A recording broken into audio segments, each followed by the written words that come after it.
May is Mental Health Month, which means that you have probably been getting lots of stories and reels and posts about asking for help.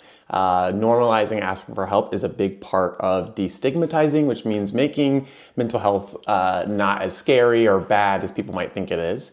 Asking for help is a big part of it, but I think that we are missing out on a really crucial part, which is that sometimes asking for help can go wrong.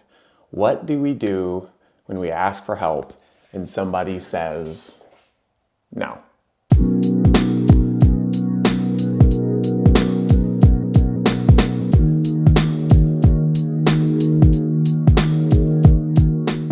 All right, everyone, we are coming to the end of May, which means the end of Mental Health Month. It does not mean that our mental health goes away, although sometimes it feels like that's what people do, is that we talk about it in May and then it goes away. But don't worry, I am here for you all year. I did take a little bit of a break because I wasn't feeling great and I was pushing myself to do better when I wasn't feeling better. And so I had to take my own advice.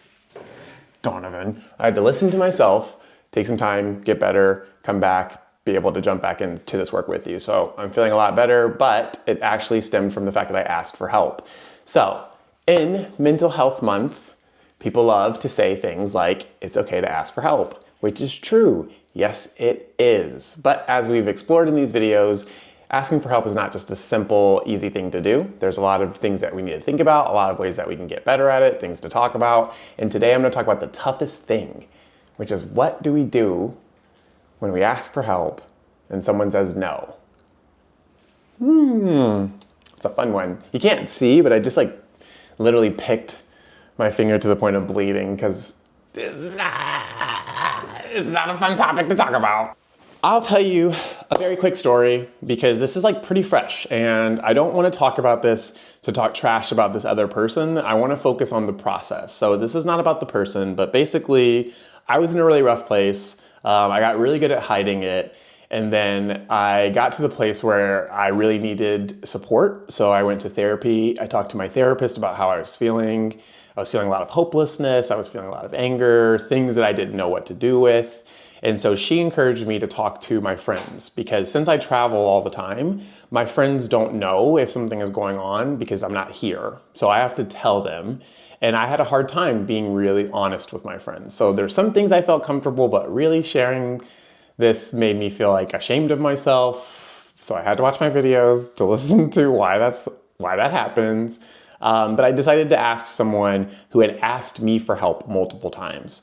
And so I'm not going to get into the situation, but basically they were not the person that could have given me help.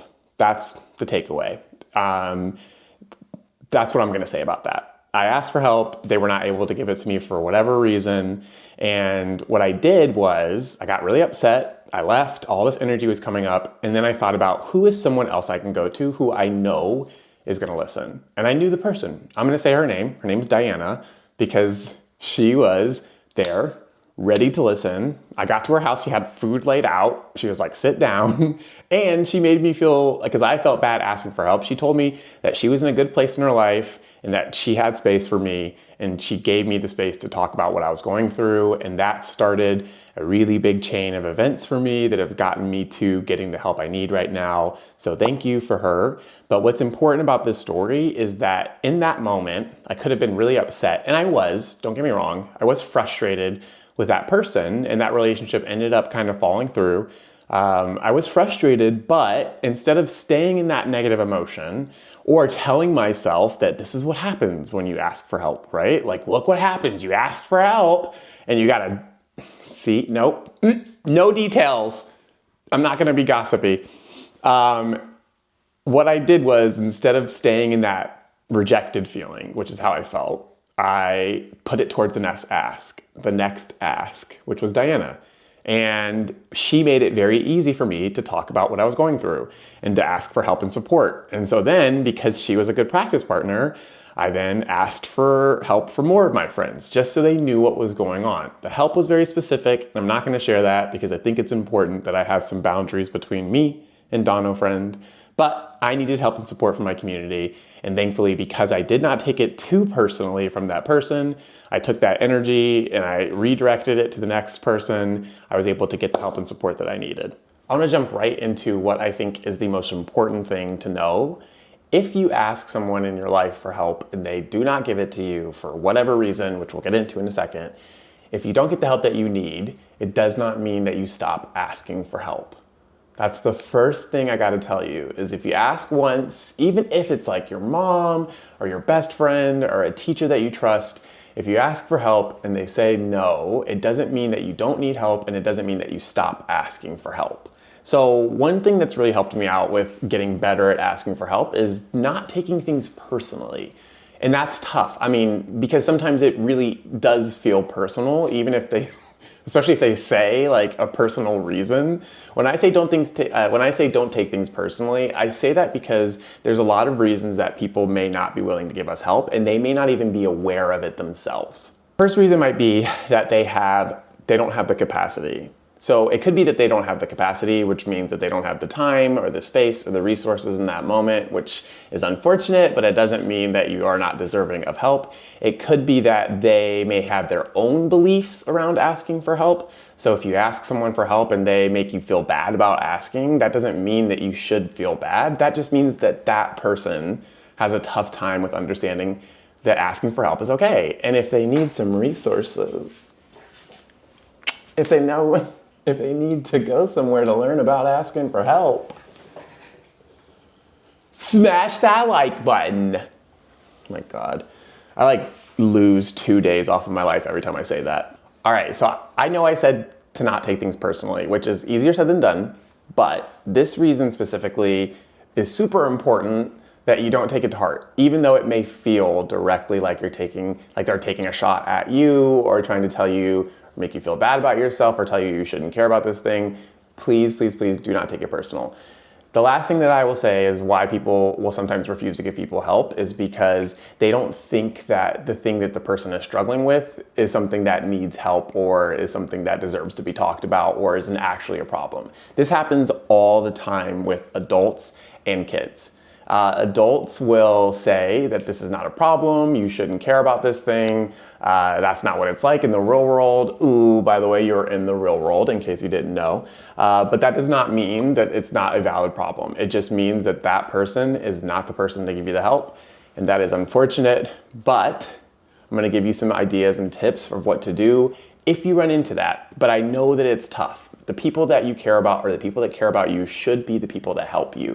But not everybody is in the same place when it comes to things about mental health or asking for help or things like that. Doesn't mean that they're bad people, doesn't mean that they don't care about you. It just means that they were not the person in that moment to give you the help that you needed. So if you're in a situation, you ask for help, you build up the courage, you figured out who you're gonna ask for help from, what you need help with, why this is important to you, you do all the work, and they still say no for whatever reason. What I would offer to you, leave it or take it, is that you take that energy that comes up from being rejected in that moment and put it towards searching for the next person to ask for help. Instead of taking that energy and trying to figure out why this is happening, why did this person do this to me, why don't they care about me, instead take that energy and say, cool, you're not the person, moving on, gotta find somebody else. Okay, so that's the first thing I want you to do, which is to not take it personally. Then I want you to take all that energy all around. It picks you up and knocks you down. Sorry. I didn't think I was gonna do that, but I said the word energy and it just like triggered when I used to teach acting to kids. Did not know that that still lived in me, but the body keeps the score, babe. Listen, take all that energy that comes up, put it towards the next ask. So it's like, cool, thank you for your service. Not gonna help me? That's me walking away, in case you couldn't tell. But I Terry Joe'd it a little bit.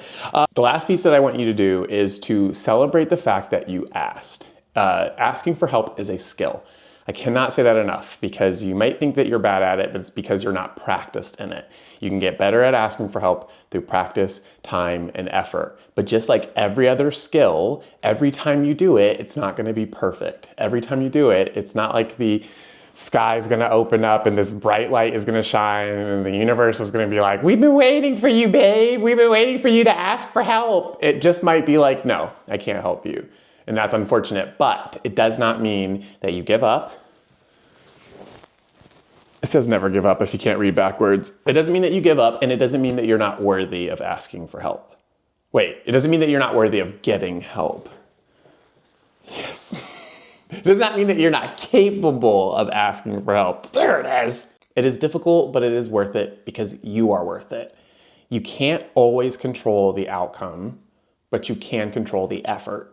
And if you put the effort in, future you will thank you. I'm thanking you. I'm screaming from the rooftops. Good job.